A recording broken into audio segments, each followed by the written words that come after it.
રાજકોટ બસ અકસ્માત બાદ Surat traffic police action મોડમાં।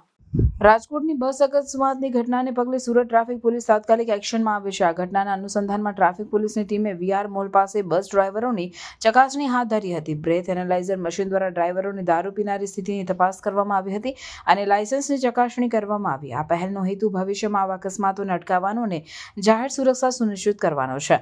રાજકોટના અકસ્માતમાં સિટી બસના કારણે અનેક જાનહાનિ થઈ હતી, જે ડ્રાઈવરોની જવાબદારી અને માર્ગ સુરક્ષાના પગલે અંગે ગંભીર ચિંતાઓ ઊભી કરે છે। સુરત પોલીસની તાત્કાલિક કાર્યવાહી તેમના માર્ગ સલામતી જાળવવાના પ્રતિબદ્ધતાને દર્શાવે છે।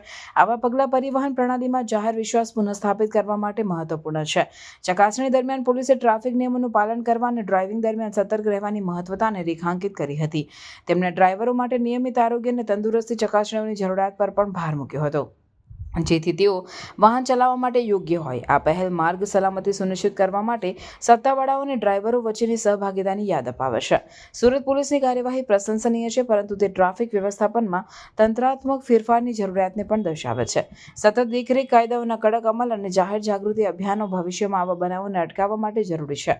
સરકાર અને નાગરિકો વચ્ચેના સહયોગી પ્રયત્નો વધુ સુરક્ષિત માર્ગો માટે માર્ગ મોકળો કરી શકે છે।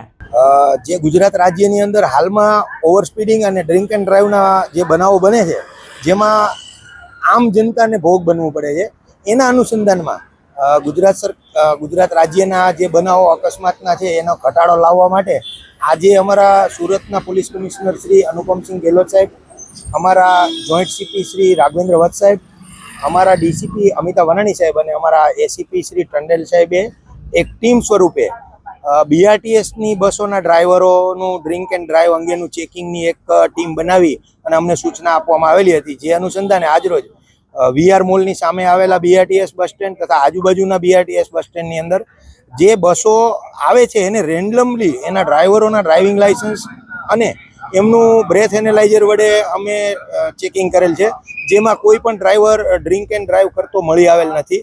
અને જો મળી આવેલો હોત તો એના માટે કાયદેસરની કાર્યવાહી કરવા માટે અમને જે સૂચના મળેલી હતી એ અનુસંધાનમાં કાર્યવાહી કરવાના હતા।